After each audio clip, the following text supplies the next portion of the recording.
All right, I'll go ahead and get started. The meeting is already being recorded. Don't worry, I'll trim off all of this introductory non-webinar part.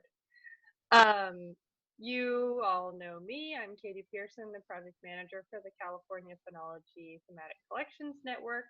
And we're super excited to have Abby Benson with us today. She works for the USGS in Lakewood, Colorado, and she is also a node manager for the US part of GBIF. So she's going to be telling us today about GBIF, what that really means, what it is, where are the data, what happens to the data, because our data from the CCH2 portal are going to be given to GBIF, so to speak.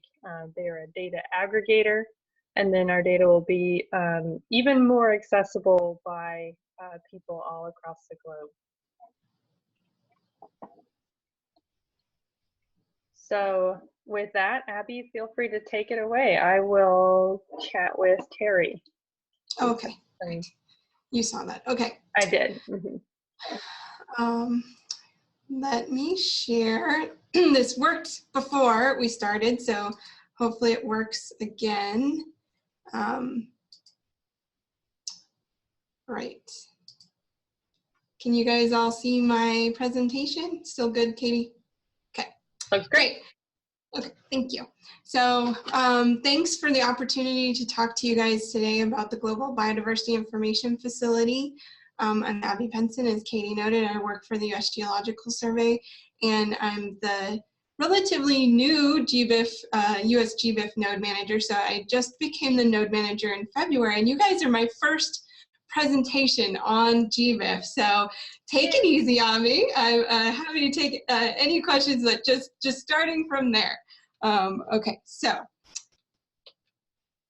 what is GBIF? Well, GBIF is an international network and research infrastructure funded by the world's governments and aimed at providing anyone, anywhere, open access to data about all types of life on Earth.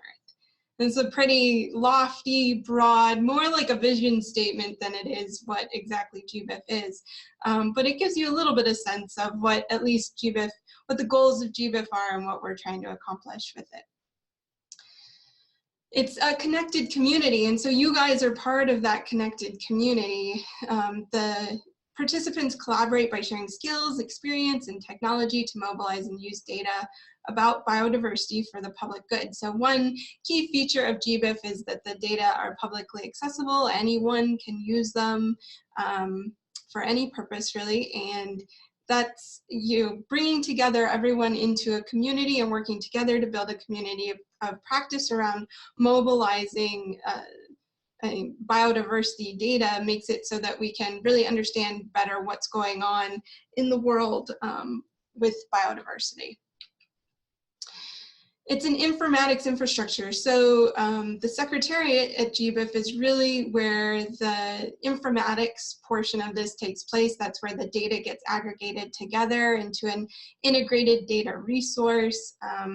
They have things like the Integrated Publishing Toolkit, which is one of the ways that data gets from, from an herbarium to GBIF. And so the Secretariat is really mostly in charge of that informatics portion, but they do encourage adoption and use of agreed community-built data standards and informatics tools, and this helps make it so that anyone can discover the data and use the data for many different types of data sets of many different types and coming from all over the world.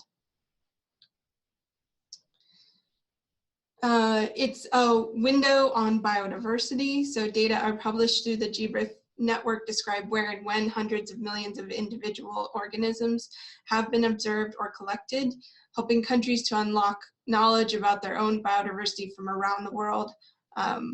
And I'll just take a quick second to, these pictures you see around the edge here, these are actually I don't have any, I haven't cited them because they're my pictures, which is a great thing about if you take a bunch of pictures, you can use them in your own presentations and not have to cite yourself.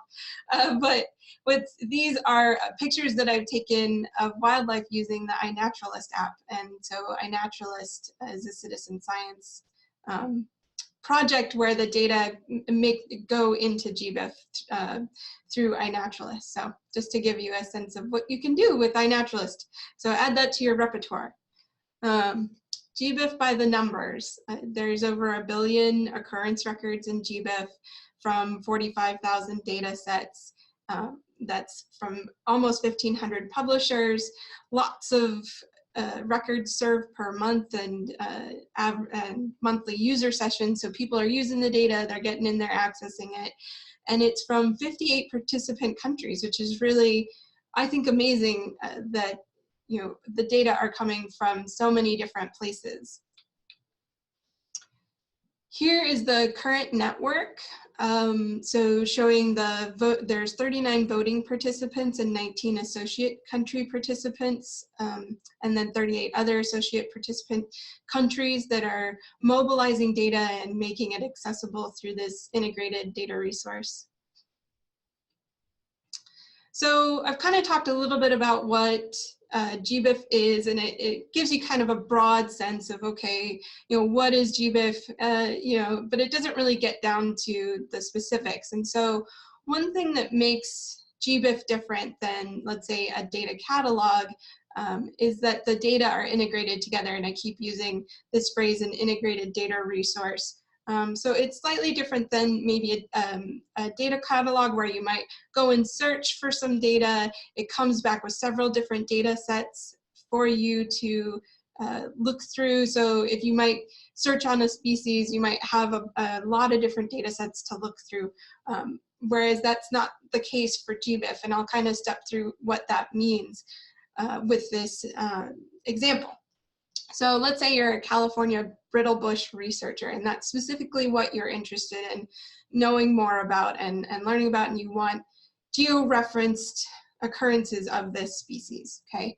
So if you go into GBIF and you search specifically for that scientific name, which I'm not gonna try to pronounce, you're gonna get back about 2,500 occurrences for that species.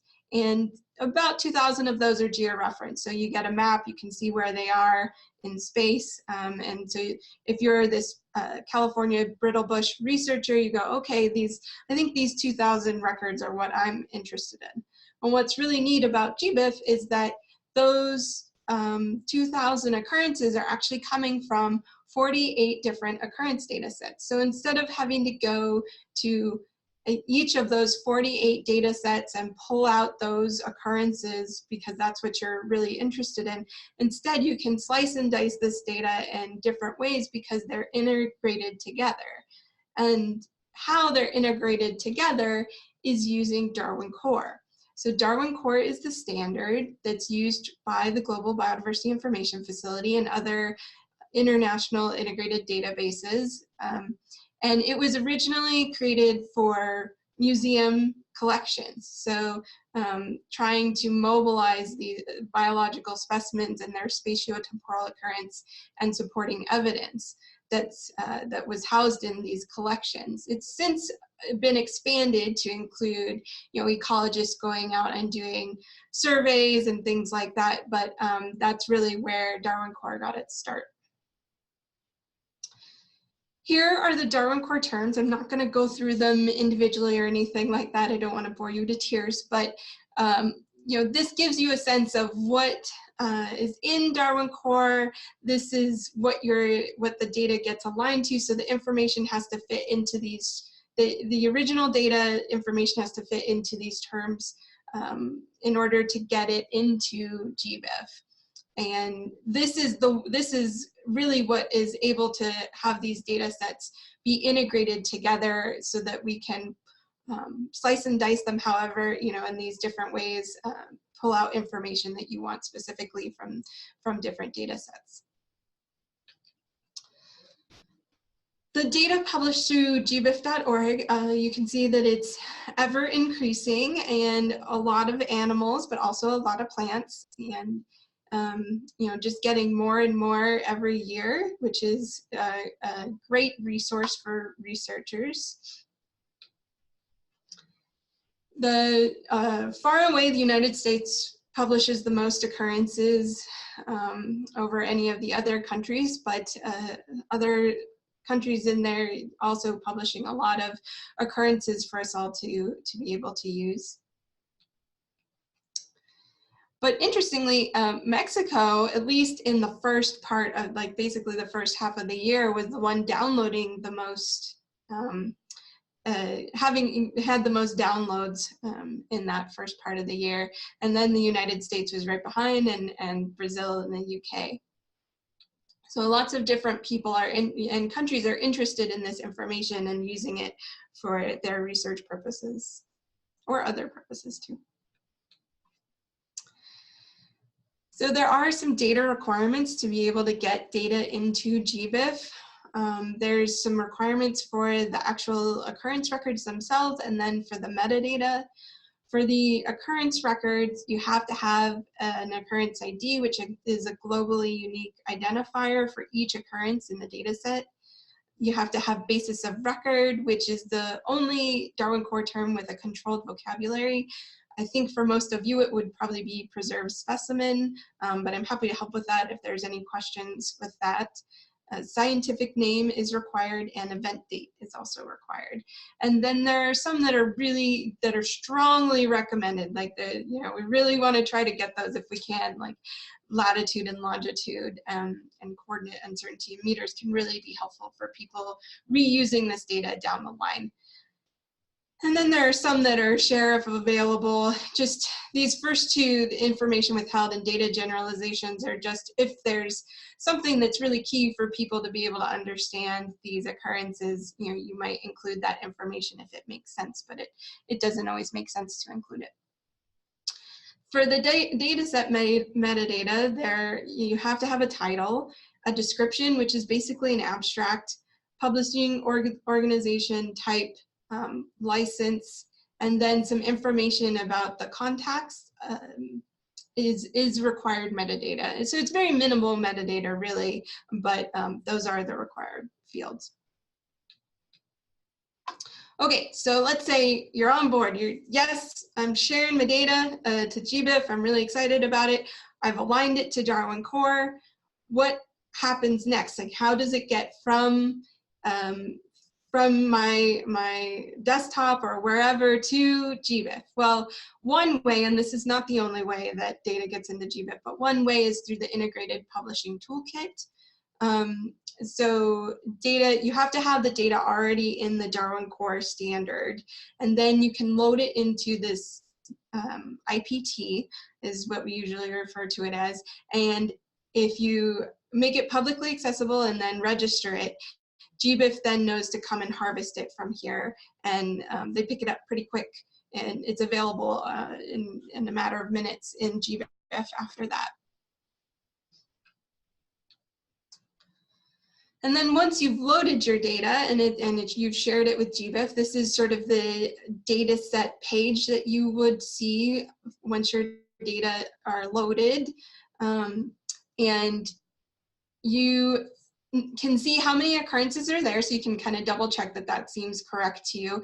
And also there is a little bit of sort of QA/QC information for you here about how, about taxon matching, the number of records with coordinates, and then the number of records with year, in case you you know, didn't really catch that at first. It also gives you a map of where your occurrences are showing up, so that you can see, oh, you know, maybe make some changes if something's not looking quite right. And then further, GBIF, when they harvest the data, they do perform some QA/QC checks on it. And if you want to see how they've flagged the data with possible issues, you would simply, up here, you can click right here where it says 44,000. You click there, and that'll take you to this page, and then there's On the left-hand side, there are some possible drop-down menus where you can select different subsections of the data, basically.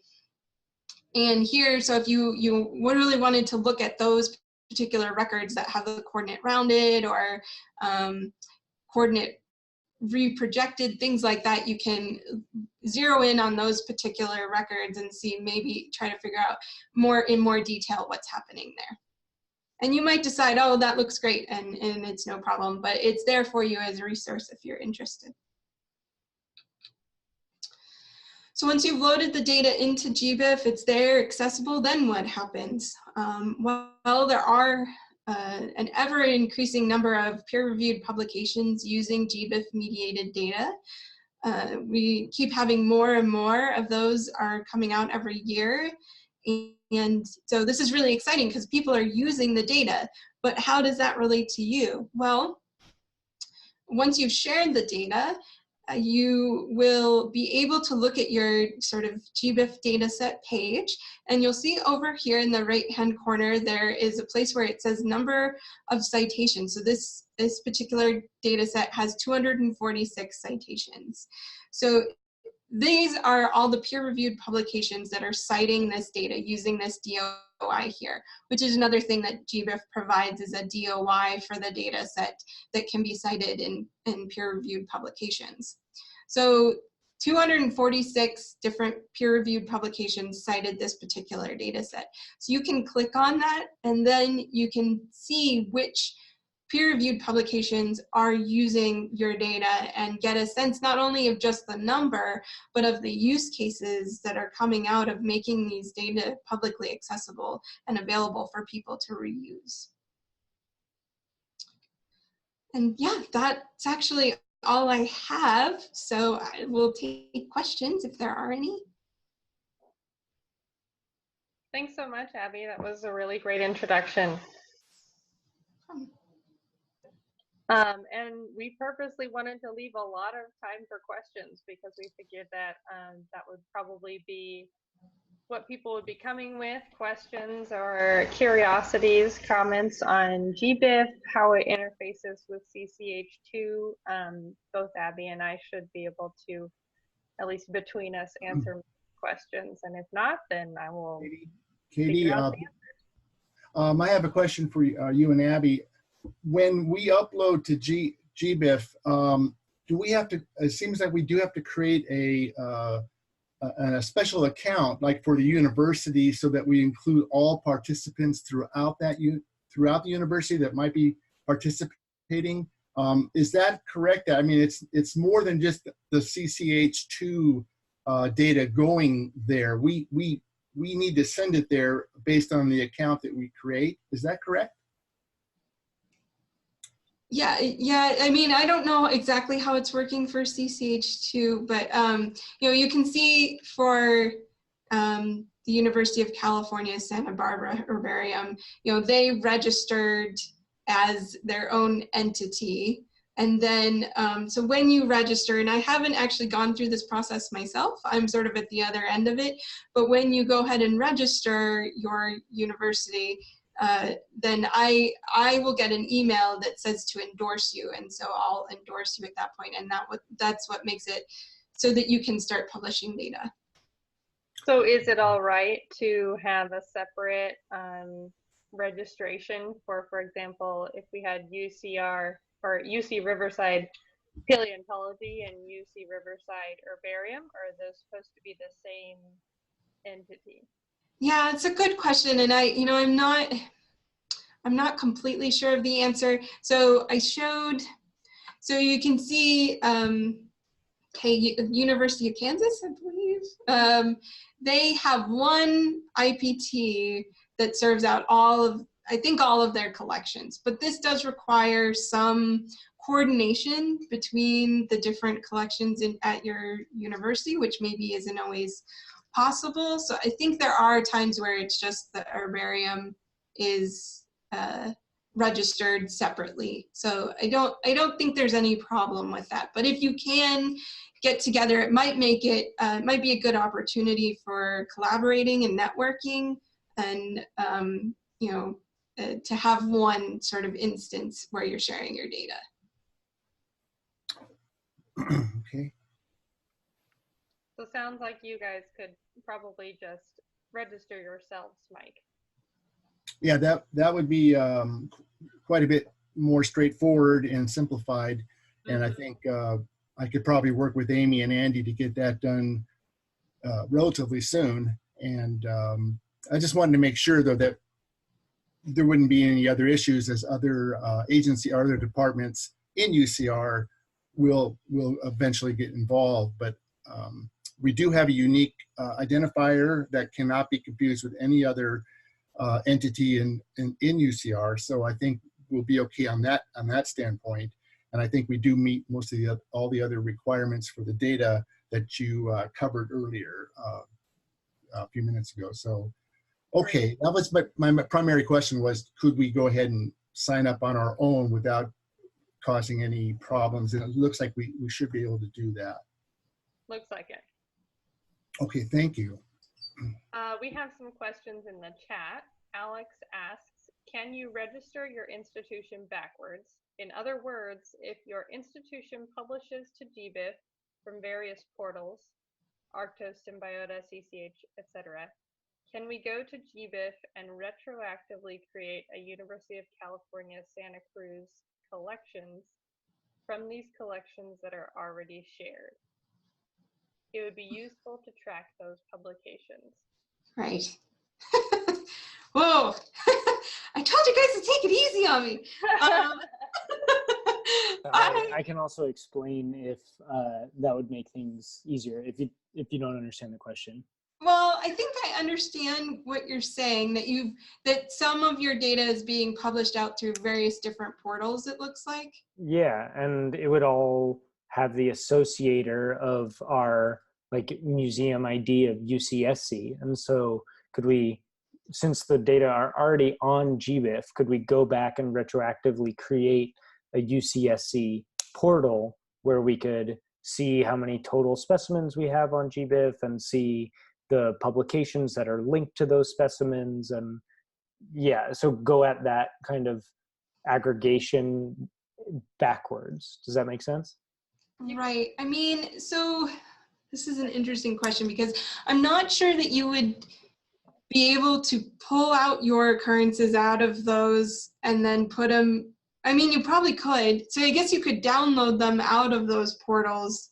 I guess what I'm trying to say is there's not a way in GBIF, I don't think, and I could double check on this, but I don't think there's a way in GBIF to create, register your university and then say, okay, these 10 records that are in Arctos and these 20 in Symbiota and these 50 over here in CCH, those all are actually linked to this account. Yeah. I don't think there's any way to do that. Okay, cool. Yeah. Thanks for explaining. Yeah. But I think if you make all of your data available, then the only thing we would have to worry about is like duplication. So you Right. could just, register your university and then share all of your entire collection. And then we might just have to make sure that Arctos and Symbiota and CCH all know that you're now sharing those yourself. Right. Yeah, we'd probably do it the other way around because we use all of those platforms for various like collections management tasks anyway. But as long as they're getting to GBIF, they're getting to GBIF, and that's fine with us. Okay, great. Yep, thanks. Mm-hmm. Abby? Yes. We're a snapshot entity, so that we currently send up a complete snapshot of our inventory on a regular basis. If that was the case, would we do something similar then with the GBIF, where we would have nothing and then we would send 280,000 records up, and would that work? Because right now, we have to keep things separate from, let's say, mosses or lichens versus vascular plants. Does that change at all when you're a snapshot agency and you're uploading? Do you still have to keep those type of things separate on GBIF like we do with CCH2? I'm probably going to need Katie's help with this because I'm not really understanding why they're separate. But you should be able to load your entire collection and not have to keep it separate. I think I can answer that question. So Okay. my understanding is that your data are going to move directly from CCH2 to GBIF. So you won't even have to facilitate this transfer. It's going to be automatic. And I believe that your data, that your lichen and your bryophyte data, if they're put in the other portals, the other Symbiota portals, they're automatically going to go to GBIF as well. That's something that you might want to check in with the bryophyte and the lichen portal manager about. I'm not exactly sure how their publishing to GBIF stream is or workflow is, but my understanding from CCH2 is that it's just going to go straight from CCH2 into GBIF, and you don't have to worry about any additional uploads that you'll have to be making. Okay, now that was a major piece of news. I guess I didn't quite think it was going to work that way. So right now, as we upload our snapshot to CCH2, that's all. I mean, it's done. I mean, you guys are going to be taking care of it behind the scenes and transferring. Pretty much. I think we have to talk to you and Andy and Amy a little bit more about what your global unique identifier is going to be. I think that's the one. Yeah, we do have one that I think met all the requirements. But that's important, because I was thinking we would have to create a special GBIF to do this whole upload. But it sounds like if we're already into CH2 and you guys are taking care of it, that would be fantastic if it could work that way. Sure. Yeah, the steps that you guys have to take is to set yourselves up in CCH2. So, or sorry, not in CCH2, but GBIF.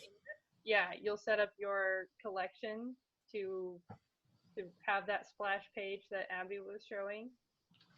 Register with them. Abby will approve you, and then there are a couple of things that you have to click and such in CCH2, and then that will facilitate the automatic transfer workflow. So that's in a protocol that I sent out, I think, earlier this month.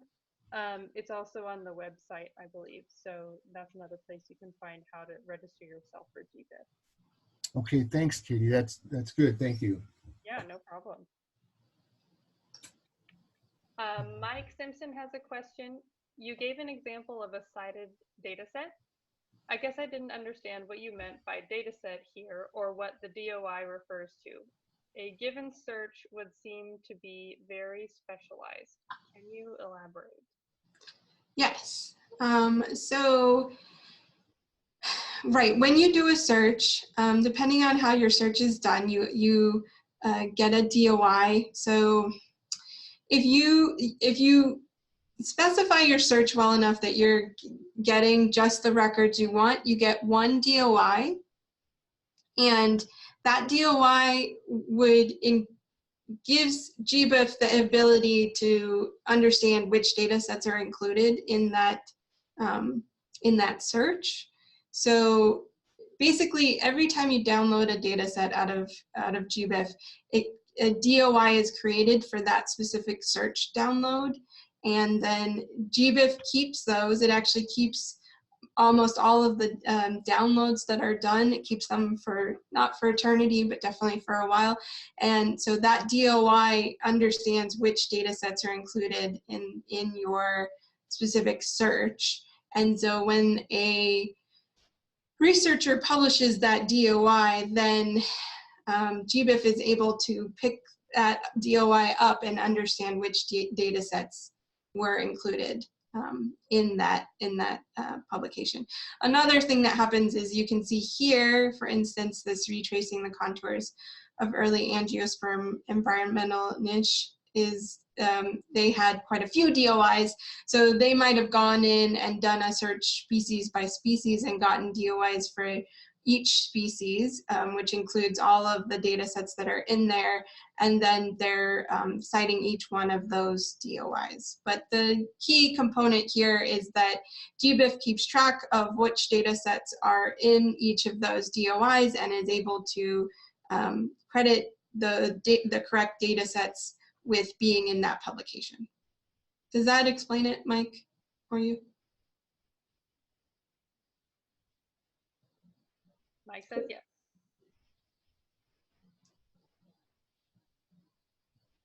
Any additional questions?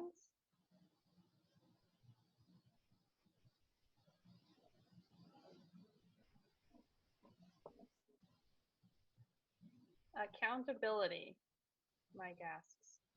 I think that's a big discussion in the biodiversity data community in general. Is we've had, you know, people using there are all these free data available, and people don't understand or don't have the time or just don't make the effort to cite it. And at least in GBIF, there's a very easy little link, a DOI, that you can just put in your paper, and that's one step forward. That's my understanding of the state of the field. Yeah, and you know, frequently people just cite GBIF as a whole, and GBIF does, the Secretariat looks for those papers that are citing GBIF and gets them to retroactively add the DOIs back into papers if they can. So that does happen on occasion. So, you know, we're trying, you know, GBIF's trying to stay on top of making sure the data providers get credit for sharing their data. But it does take all of us. So make sure, if you know of someone publishing on some publicly accessible data, that they're using, that they're citing the data and using a DOI, hopefully.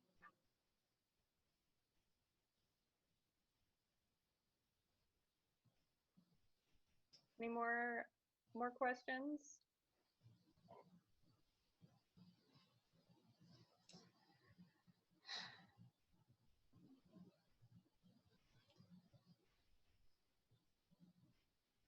Mike is asking about whether there's a cultivated specimen filter in GBIF.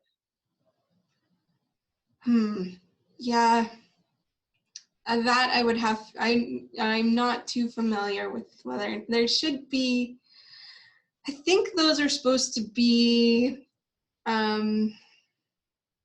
designated as living specimens for their basis of record. I could be wrong, so I would have to look that up. Let me write that down. I think, isn't cultivation status a Darwin core field? It's not, it's just a, okay, that's just a. No, I mean, there's one for whether or not something is non-native. Trying to think of what the term is for that. But so you can specify whether something is not that. Oh yes. So there's living specimen, but you can specify. But people don't always, because there's not controlled vocabularies for all of these terms, people don't always include that type of information when they're sharing their data. It can be kind of tricky. I'm trying to remember. I'm gonna exit out of here and go see if I can search for something really quick. Feel free to stop sharing your screen if you want. Can you see my full screen or just the? I can only see the PowerPoint. The PowerPoint, okay. Yeah, with GBIF, just as in CCH2, the data that you get in is the data that you get out. And there is some cleaning that GBIF does, like flagging some of those coordinate uncertainties or potential, just potential problems. But for the most part, at least what I've, in my experience with iDigBio as an aggregator, is that people just do not map their data fields correctly, or just don't know which what standards to follow to make, for example, cultivated specimens stand out or be apart from the natural growing data. But it's establishment means is the term I was thinking of, that where people can identify something as a native or introduced or naturalized. Some people might use that one, but I'll ask the GBIF Secretariat if they know of a way to filter out those particular occurrences. Yeah, great question. Thanks, Yeah. guys. For sure. That's something that we should probably know as we are all exporting our data. We want those data to be the highest quality as well.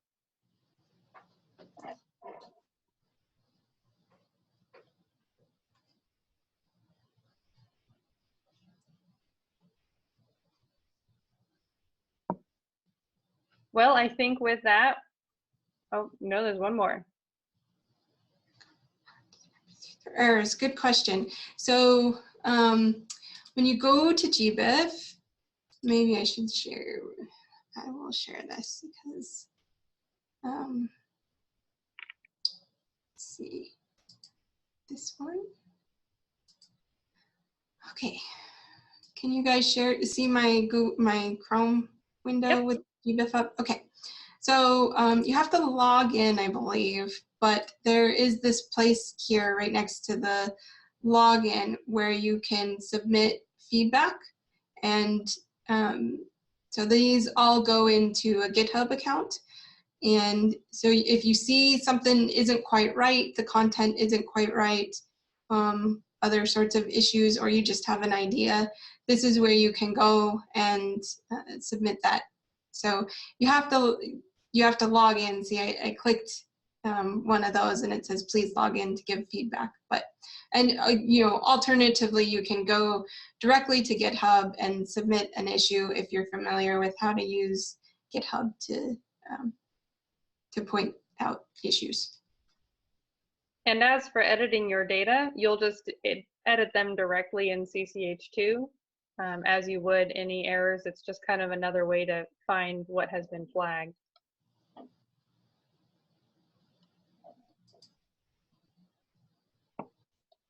Yeah, no problem. So Katie, Mm-hmm. as far as UCR Herbarium, what we've always done now is when we become aware of the problems, because you have a great quality control piece, we just go ahead and fix it in-house, of course, and then the next snapshot, which will usually be a week or so, just takes care of it and corrects it, as opposed to, of course, being one of the entities that would be actually doing their online data with you in a cloud. That's, you know, you got to fix it there at that point because that's where it lives. But as far as with our FileMaker Pro, I don't see us changing from that. It's, you know, it does a really good job, very powerful filters, and I think this in-house editing would be the rule of thumb for anybody that's doing snapshot type of work, right?